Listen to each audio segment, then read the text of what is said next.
Let's get this show going, shall we? That is one of the greatest catches of all time. So you can't really predict what's going to happen, right?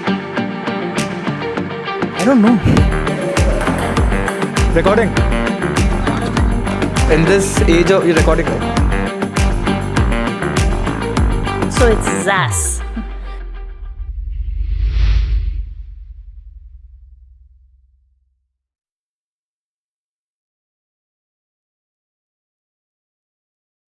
On our left hand side there is someone doing a professional video shoot.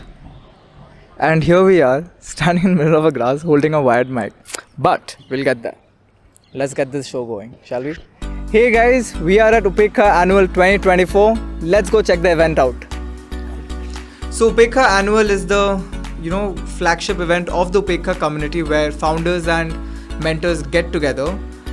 This event curates some fantastic sessions from notable founders, speakers about fundraising, scaling a startup, and flavors of the season. So let's see what's happening inside.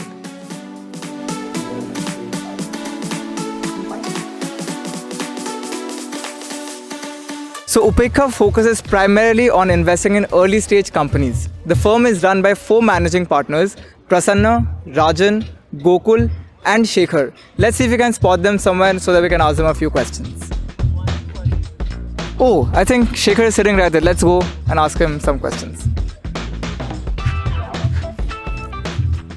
It's gonna be weird. He's already having some conversation and we're gonna barge in. Hey, hi Shekhar. Hey, how are you, man? Hi, how are you doing? Mind if we ask you a few questions? Yeah, please take a seat. Lately, I'm actually helping them also in terms of bridging that gap between taking money from investors, investing in growth, and the other aspect is a lot of times the founders who are based out of India, they make certain assumptions about the US market and they don't get that mind shift. Okay, saying that I have to go to the US, I probably sell there, which is not difficult, right? So we try to make sure that through this community of founders that we have built, we give them that exposure, because there's so many of our founders who have gone to the US and built a successful business, right? So that's something that we want other founders also to, as they come into our cohorts, to be able to take away. So there's a lot of experience that comes from working with so many founders, because every founder has their own unique strengths, and I'm so happy that I'm a continuous learner now. I keep learning from startup founders, and I share my learning from one startup founder to another. So what I do good is that, I try to find those things, the patterns and what is common across startup founders. I realize that when some other founder is telling about his problem, his or her problem, then I realize that, this is a problem that somebody else has seen. How can we help address that so that it shortens the journey? They don't have to reinvent the wheel, right? So that is the beauty of this, right? This entire process and this journey. So Shekhar, AI has definitely been the flavor of the season. Yes. So in a fight between Mark Zuckerberg and Elon Musk, who would you bet your money on? Wow, that's interesting. See, if both of them were fighting with AI avatars, then it would be a very difficult bet. Okay, but we are talking of the cage fighting with both of them challenging each other. I would actually bet on Mark Zuckerberg, because I know he is a certified blue belt in Jiu-Jitsu. There's a speculation that he's a black belt. Some people say he's a black belt. What I know for sure is that he's a blue belt in Jiu-Jitsu. So I'll give him that credit that he'll be able to fight, someone like Elon Musk, who is still not a certified martial arts. Oh, wow. That's interesting. Folks, remember where you heard this fact from. All right, thank you so much, Shekhar. The fantastic conversation. See you around. Good to talk to you. Thank you. So currently there's a session going on inside, right? They're talking about the GTM motion of cracking into the US, and it's very interesting. And this event especially is filled with founders, a majority of them building AI products. So it'll be interesting to see what are their thoughts on AI taking over their own jobs. Let's find out. We are here with Gaurav of Enthu.ai. Let's hear a bit from him as to what the company does. Hi everyone. So Enthu.ai is a AI company. So we help organizations who have calling teams monitor their quality and understand the intelligence behind each call. Oh wow, that's interesting. I'm pretty sure these people have a lot of enthu in them, hence the name. Definitely. It's a generative AI company, and I really got to ask this. Gaurav, you make sales calls yourself, right? Yeah, I do. How scared are you that one day AI is gonna take over your job? Maybe the AI you're building is gonna take over the job. So that's an interesting question. So essentially, when a new tech comes in, right, some of the old jobs becomes obsolete. That's always the case, right? So for example, when cars came in, the horse riders were got out of the jobs, but then the new jobs were created. The new jobs were of the drivers, right? So whenever a new tech would come in, the old jobs might become obsolete. But if you train yourself, or if you, for example, re-educate yourself with the new technology, you would get the job. You cannot remain out of jobs.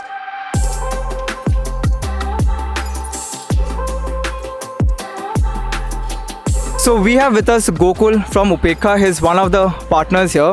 Let's hear from him on what he's doing. Hey, thanks for having me on your show. So basically, I'm a partner who looks after the accelerator scaling and seed funding part of Upekkha. So what it typically means is we invest in early stage SaaS startups. Indian founders, mostly first-time founders, repeated founders, like in the segment, right? And what we do is we invest about 125K, and we invest about 80 companies in a year. With Upekkha, what it happens is it's run as a community of SaaS founders. There's a lot of help that first-time founders and people who are building SaaS for the first time get through the peer community. We are a community of more than 350 founders who are building in the same space. So one hop over, everyone is a help for the other founder that comes in, right? So a lot of value add is happening through the peer learning and the community at Upekkha. Yeah, I think that community of founders that you have built, that really is a treasure trove for wisdom, right? That is not something you can get online or through MBA classes. Yeah. And that's exactly what we are trying to curate in the Startup Operator podcast. Yeah. So Gokul, what's something exciting that's coming up for Upekkha? So we are really looking forward to work with more early stage founders. So we have a upcoming cohort also. So I urge all the early stage SaaS founders to apply to us. So it's a UP24 spring cohort. We are live on applications. Go to our website. It's upekkha.io/apply. And yeah, meet us, talk to us. One of us will reach out to you, and let's build this together.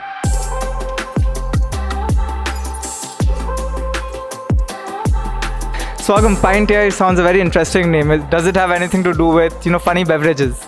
No, I mean a little bit, because it stands for Preemptive Intelligence, one. But more importantly, it's a homage to the city we started the company in, Bangalore, with its brewery, beer culture, which we're an active participant in. So yeah, that's why it's called Pint. Pint of beer. Cool. So what are you most excited about on the AI revolution? Ooh, it's a big question. I mean, AI right now, I've been dealing with AI since college, especially when it comes to generative AI, early models of that, stuff called GANs and all that. All these LLMs, diffusion models, a little newer, but this particular area that I'm interested in is because nobody knows what's going on. If you're an expert, if you're a PhD student, if you're a business person, you don't know. So everything that comes out today is kind of a fraction of what's actually going to come out in the next 10 years.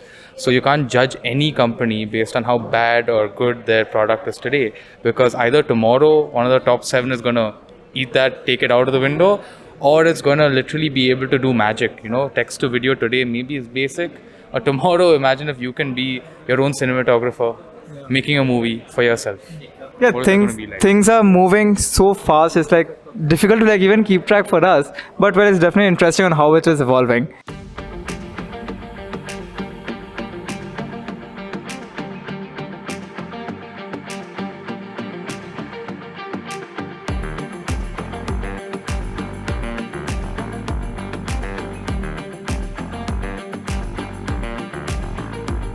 Alright, many of you folks might already be recognizing who I have with me. It's Prasanna. If you have been following the Startup Operator podcast since 2020, then you'd already know we have had a fantastic conversation with him. Prasanna, good to meet you again. And very much congratulations on your recent fundraise. Can you tell us a bit about it? We are an accelerator for B2B SaaS companies. We've recently raised a fund, a 40 million fund, of which 15 million is closed. We invest in very early stage Indian SaaS startups and help them go global. Awesome. So you're one of the OG folks from Indian SaaS, right? how have you seen this entire ecosystem evolve, and where do you see this heading to in the next few years? Sure. I think in 2014, when I first volunteered for SaaSX, we got all the SaaS founders we knew in India. I think there were 40 people or 50 people in that room. And we thought, wow, so many SaaS founders in the room.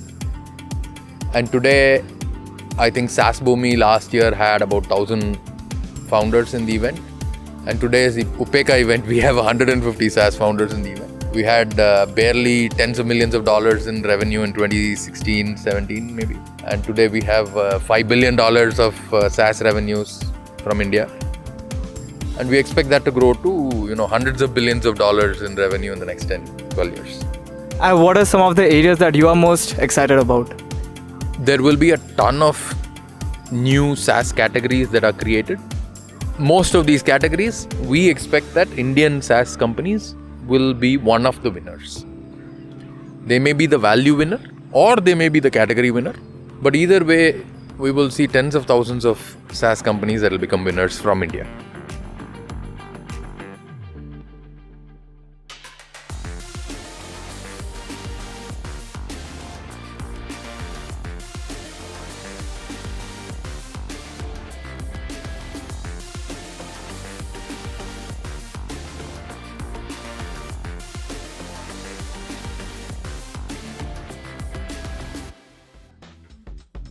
So right now, we just attend a very interesting fireside chat between Rajan of Upekkha and Akrit Vaish, who is the co-founder and CEO of Haptik. Haptik, as you all know, is one of the first conversational AI platforms that was started in India. Today, of course, Haptik has been acquired by Jio and they're doing some amazing stuff. So one of the points which Akrit made in his conversation is that very soon someone out there is going to build a services company for generative AI. Now, I think that's a really cool space. And of course, you'll be keeping a track of that in our weekly show, the Startup Operator Roundup. So make sure you're following this channel. So right now, I think everyone is on a break and people out there are playing badminton and volleyball. So let's go take a look and see if we can spot Rajan there so we can quiz him on AI.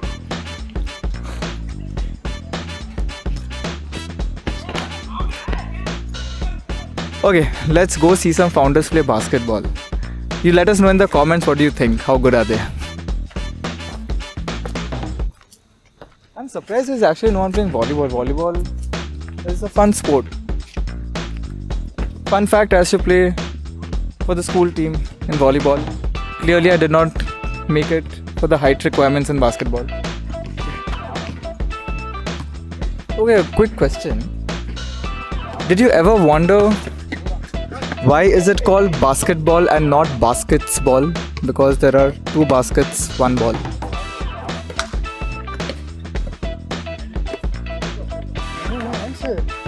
I don't know. Bruh.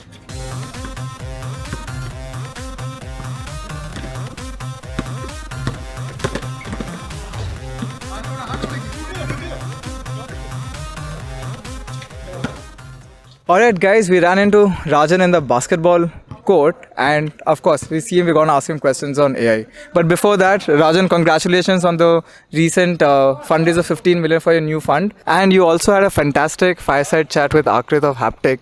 What was that like? What were your biggest takeaways from that? One of the interesting that had happened in 2023 is like, AI again came back into the forefront. AI is very old and it has had many winters. But what is like interesting, as Akrit mentioned, is Gen AI is like the next version of AI. What it is promising is it is promising a lot of intelligence. A lot of the use cases people imagined 20, 30, 50 years ago is all becoming real.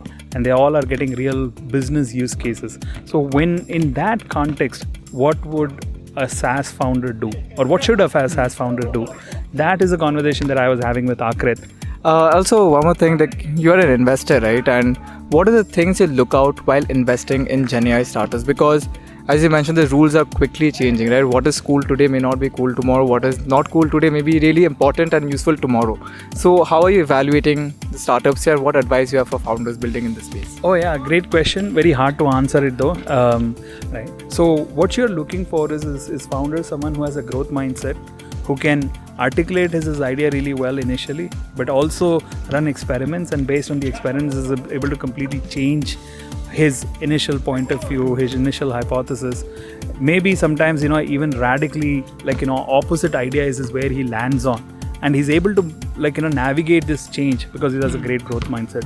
So what I look for is these great founders who exhibit this type of growth mindset.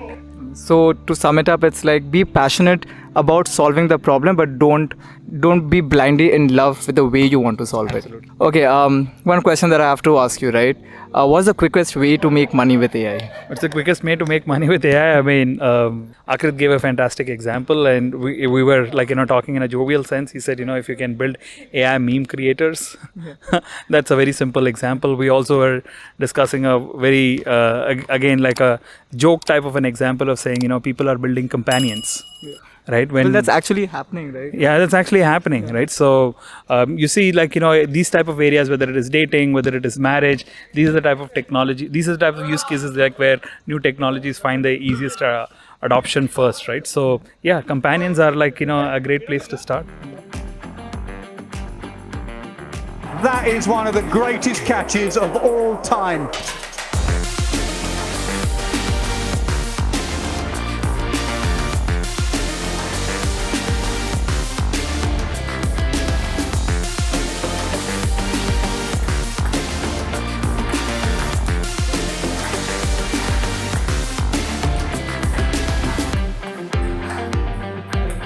Alright guys, as you can see, the sun has set, it's dark, the Bangalore chill is setting in, and Akshay Collective is playing, so it's like a great end to the day. Come, we'll check it out. Okay, so we're walking towards the Akshay Collective live, and guess who we spot? Let's see if you recognize him, and we'll just go say hi. I'm sure you all know the song, so sing along, okay? Hey! Hey! What are you doing here? What's up,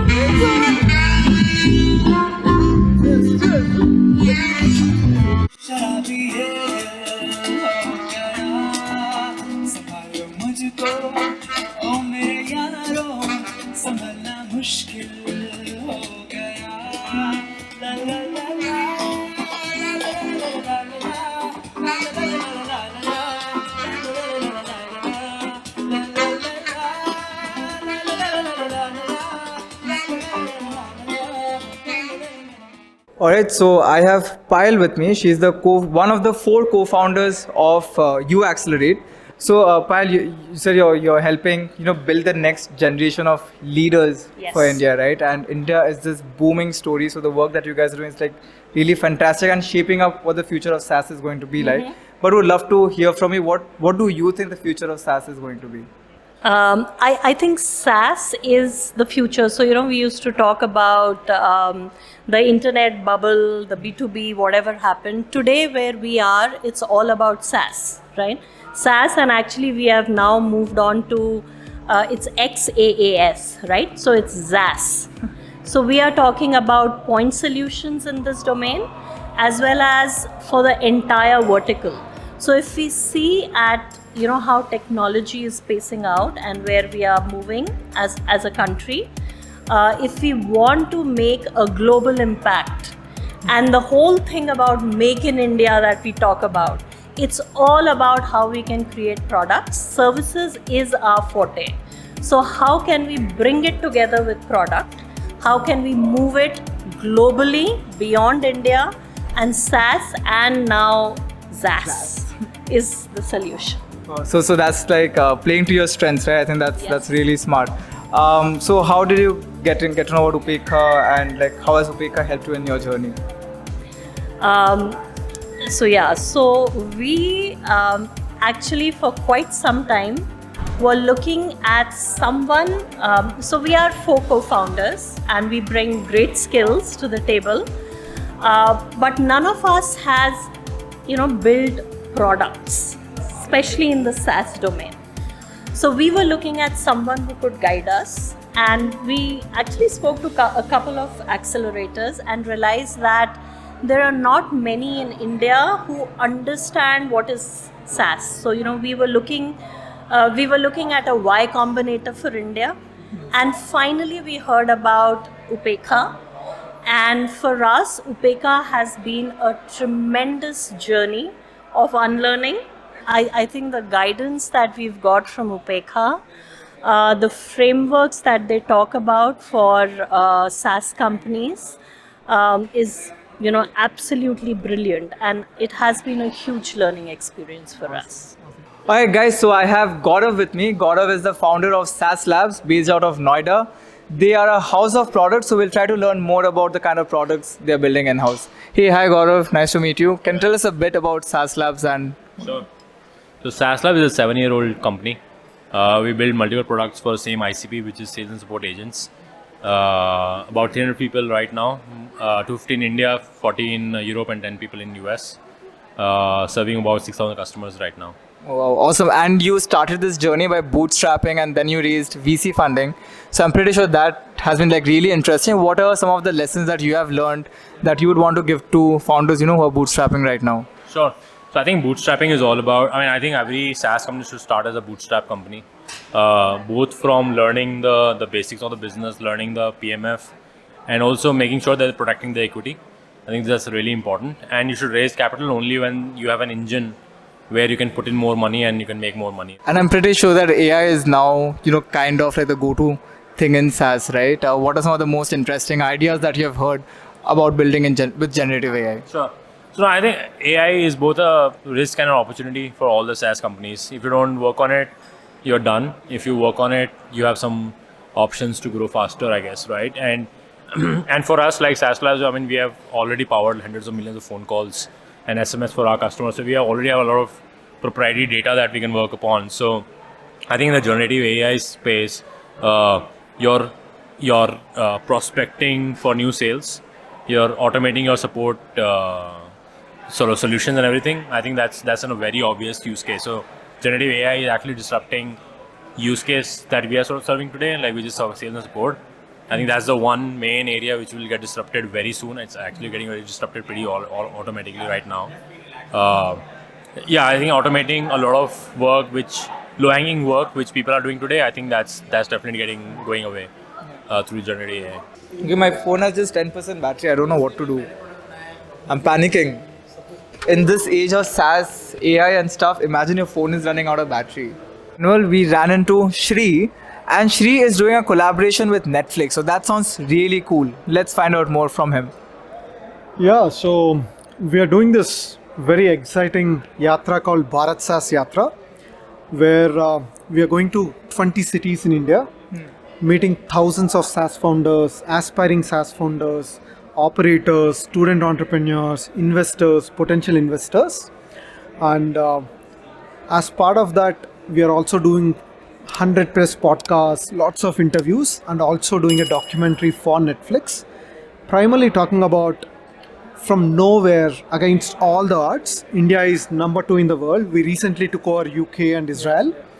In terms of pure play SaaS revenue, we are number 2. And there is a very, very high probability that we can 10x, 20x from here and become number 1. Yeah. So this documentary is about celebrating the fact that from nowhere we are number 2, and also inspiring the next gen to join the bandwagon to help us get to number 1. But you're traveling to so many cities, you'll be meeting so many founders and companies. Yeah. What are some companies that you're like really excited to get to know, learn the stories and stuff? Yeah, I think it's certainly I would want to meet companies who have made it really, really big, like a Freshworks or a Zoho or a Browser Stack. But I'm equally excited to meet the companies which made it against all the odds, right? There is this story that I'm so keen on capturing. It's from a small village in Punjab called Mehtapur. There is one single guy there. He didn't even go to college, and he built a plugin for Wix. And he's making $50,000 MRR from a village in Punjab. Wow. I want to capture that story. There is someone in Coimbatore doing 10 million in ARR, all from Coimbatore. Like this, we have stories all across India. So that talks about the diversity, right? You can be a one-person SaaS company, 5,000 member SaaS company like a Freshworks, raise money, bootstrap, do a plugin, do a deep tech product. I want to cover the diversity. That's what I'm more excited about. Alright guys, now you're finally meeting the folks who have been running this show from behind the scenes. Guys, fantastic job. Thoroughly enjoyed the event, thoroughly enjoyed the conversations you have had with founders. But that aside, how has the day been for you? Oh wow, it's just been fantastic. Honestly, like we started this out the first time we did this a while ago during, the opening of COVID. We had about 40 founders. At that time, our portfolio was much smaller. This is our biggest founder conference so far, where we have 150 founders attending. So it's just been overwhelming from the get-go. Yeah, it's been so great to meet so many founders in person and kind of learn from their experiences, right? Each one comes with a different business model, different problem, different solution. So a day of learning for sure, even for us. Being a remote team, I will give full credit to the leadership we have and the team that we've built over the past 7 years. Everyone really takes their job very seriously, and as a result, when you get your off time over the weekends, you are pretty much off, right? And from an effort perspective, of course, there's a lot of thinking and a lot of planning that goes into play. But that being said, you're also dealing with founders here who want the help that you're giving them, right? A founder is a very different kind of beast, and this is something that Prasanna, Gokul, Raja, and Shekhar, they will say over and over again. So it's a very, very tough journey, and our entire aim is how can we make it easier?